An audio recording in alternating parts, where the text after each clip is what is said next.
So, here we are again. Another week, another absolute mess in Port Charles, and honestly, I'm tired. You guys know I love this show. I've been watching since I was literal child, but sometimes it feels like the writers are personally trying to spike my blood pressure. But we keep watching, right? Because we're addicted. And because we have to know if Laura Collins is actually going to get out of this one, or if she's finally hit a wall she can't climb over. Let's talk about what's coming up, specifically around February 26. Because if the spoilers are right, and let's be real, they usually are, when it's this specific, we are in for a train wreck. A slow motion, emotional, I can't believe she just did that kind of train wreck. And it centers on Laura. Poor, stressed out, blackmail victim Laura. So here's the deal. You guys remember the whole nightmare with Professor Henry Hank Dalton, right? The guy whose body ended up in Laura's trunk? Yeah, that happened. And we all watched as Laura, the pillar of morality, mostly panicked. She didn't call the cops immediately like she probably should have. She called Sonny. Which, okay, I get it. When you have a dead body in your trunk that you didn't put there, you call the guy who knows how to make problems disappear. But that decision, that one moment of panic, it's coming back to bite her. Hard. Because Jen Sidwell has the photos. Of course he does. Sidwell is... Look, I have mixed feelings about Sidwell. Sometimes he feels like a Bond villain who got lost and wandered onto the wrong set. But other times, he's actually terrifying because he has zero moral code. And right now, he owns the mayor of Port Charles. He owns Laura. As long as he has those pictures of her with Dalton's corpse, Laura is basically his puppet. And I hate it. I hate seeing Laura like this. She's Luke and Laura. She's the heart of the show. She shouldn't be taking orders from a guy like Sidwell. But she is. And that brings us to the Congress seat. Drew Kane's seat. Okay, quick side rant. Drew. Poor Drew. The man is incapacitated, stuck in a bed, unable to speak or move because his loving wife Willow is drugging him. Can we just pause and acknowledge how insane the Dark Willow turn has been? A few years ago, she was the crying schoolteacher, the Saint Willow who could do no wrong. Now she's a full-blown sociopath. And honestly, I kinda love it. I know. I shouldn't. It's horrible. She's keeping Drew hostage in his own body. But it's so much more interesting than watching her wring her hands and worry about Michael for the millionth time. Anyway, back to the politics. So Drew's seat is open. He obviously can't serve while he's indisposed. And Laura, being the good mayor she tries to be, had a plan. A good plan. She wanted to recommend Alexis Davis to the governor. And this made sense. Alexis is smart, she's a lawyer, she's passionate. Sure, she's messy. Alexis is always messy. But she's our messy. And honestly, watching Alexis grapple with the idea was great. She was skeptical at first. You could see her doing that Alexis thing, overthinking it, worrying about her past, worrying about her sobriety, worrying about everything. But then she decided she was ready. She was ready to rise to the challenge. She was ready to be Congresswoman Davis. And the fans, I think most of us were on board. Alexis needs a win. She's been disbarred, she's been to prison, she's had her heart broken 1,000 times. Letting her do some actual good in Washington felt like the right move. A redemption arc that actually sticks. Because this is General Hospital, we can't have nice things. Sidwell doesn't want Alexis. Sidwell wants Willow. Why? Because he thinks Willow is greedy. He thinks she's moldable. He looks at Willow and sees someone he can control, someone who is already compromising her morals, understatement of the century. And he thinks, yeah, that's my girl. Plus, having Drew's wife take his seat keeps the power circle tight and predictable for him. So, spoilers for the episode. On February 26, say Sidwell is going to lay down the law. He's going to get tough. And since Laura is the one he's blackmailing, it's pretty obvious who he's going to be yelling at. He's going to corner Laura. He's going to remind her about those photos. He might even threaten her family again because that's his go-to move. And he's going to insist, no demand, that she hold a press conference as soon as possible and announce Willow's name. Not Alexis. And Laura's going to have to do it. Can you imagine the stomach ache she must have right now? I mean, physically sick. She has to stand up in front of the press in front of Port Charles and look Alexis in the eye, her friend, her confidant, the woman she just convinced to take the job and stab her in the back. The press conference is supposed to happen that same day, February 26th, so it's going to be a whirlwind. 1 minute Alexis is prepping her acceptance speech, probably picking out a power suit, maybe telling her daughters how nervous she is, and the next minute Laura is at the podium saying, "I recommend Willow Kane." The betrayal. The absolute betrayal of it. And look, I know Laura doesn't have a choice. I know that. You know that. But Alexis doesn't know that. Alexis is going to be blindsided. The spoilers say she faces a shocker that day, and this has to be it. She won't get it. She won't understand why Laura suddenly shifted gears. From Alexis's perspective, Laura just played her. Laura built her up, convinced her she was worthy, convinced her to put herself out there, and then humiliated her publicly by picking Willow.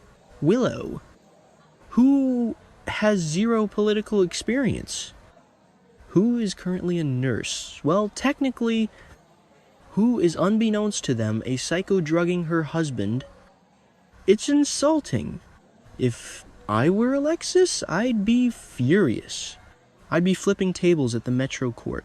And the question is, how is Laura going to explain this when Alexis inevitably confronts her, and she will, probably immediately after the cameras turn off? What does Laura say? Does she lie? Does she say, "Oh, I just had a change of heart. I really think Drew's wife is the better symbol for his legacy"? That sounds so fake. Alexis is a lawyer. She smells BS from a mile away. She knows Laura. She knows Laura doesn't make flighty decisions like that. So maybe Laura opts for the partial honesty route. Maybe she says, "Alexis, I can't explain why, but I had to do this. It's out of my control." But does that really help if your best friend tells you, "I screwed you over because I had to," but won't tell you why? Are you forgiving them? Probably not. You're just hurt and confused. And honestly, I'm worried about Alexis. We all know what happens when Alexis takes a big hit. She spirals. Will this send her reaching for a drink? I hope not. The writers have put her through the ringer with her sobriety so many times, I really hope they don't go there again. But a blow like this, public humiliation coupled with betrayal by a friend, that's a trigger if I ever heard one. And then there's Willow. Let's talk about Willow at this press conference. Is she going to be smug? Is she going to play the reluctant, grieving wife, stepping up for her husband role? Oh, you know she is. She's going to stand there with big, teary eyes, wearing something modest and patriotic, and talk about how she just wants to finish what Drew started. And the whole time we, the audience, will be screaming at the TV, because we know she's the reason he can't finish it himself. It's delicious drama, I'll give them that. But it's also frustrating. I wonder what the fans on social media are going to say. Last week, people were already arguing about whether Willow could even pull off a Congress run. A lot of people were saying it's unrealistic. And yeah, it is. But since when has Port Charles been realistic? We have weather machines and memory mapping. A nurse becoming a congresswoman is practically a documentary compared to some of the stuff we've seen. But I think people are going to be mad at Laura. Even though she's the victim here, people hate seeing characters act out of character, and Laura betraying Alexis feels wrong. It feels dirty. And even if we know why she's doing it, it doesn't make it easier to watch. Sidwell, though. Sidwell is going to be loving it. He's going to be standing in the back or watching on TV, swirling a glass of something expensive-looking smug. He's successfully manipulated the mayor and put his own pawn in play. What happens next? If Willow gets a seat, and it looks like she will, what does she do with that power? Does she use it to help Sidwell? Probably. Does she use it to protect her secret about Drew? Definitely. Power corrupts, and Willow is already pretty corrupted. Giving her political influence is like giving a toddler a flamethrower. It's going to end badly. And poor Laura. She's just digging herself deeper. Every time she gives in to Sidwell, his grip gets tighter. First, it's a press conference. What's next? Passing laws he wants, ignoring crimes he commits, she's losing her soul piece by piece. And knowing Laura, the guilt is going to eat her alive. She's not Sunny, she can't just compartmentalize this stuff. She feels things. She's going to look at Alexis and see her own failure every day. Maybe I'm being too harsh on the writers. Maybe this is exactly the kind of high-stakes pressure cooker the show needs right now. We've had a few slow months, don't get me started on the whole pikeman thing, dragging on forever. So maybe this accelerated blackmail plot is good. It forces characters into corners. It breaks up alliances. It creates conflict. But man, I just want Laura to win for once. Is that too much to ask? Can't she just trap Sidwell in a freezing chamber or something? Where are the Spencers when you need them? Okay. Luke's gone, but you get what I mean. And what about Alexis? If she doesn't get the seat, what's her storyline? Does she go back to running the Invader? Does she team up with someone to take Laura down? Thinking Laura has turned against her, oh, that would be tragic.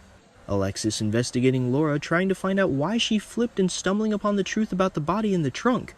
That would be a great story. Alexis using her investigative skills to save Laura even after Laura betrayed her. Okay, now I'm writing fanfiction. I need to stop. But seriously, February 26.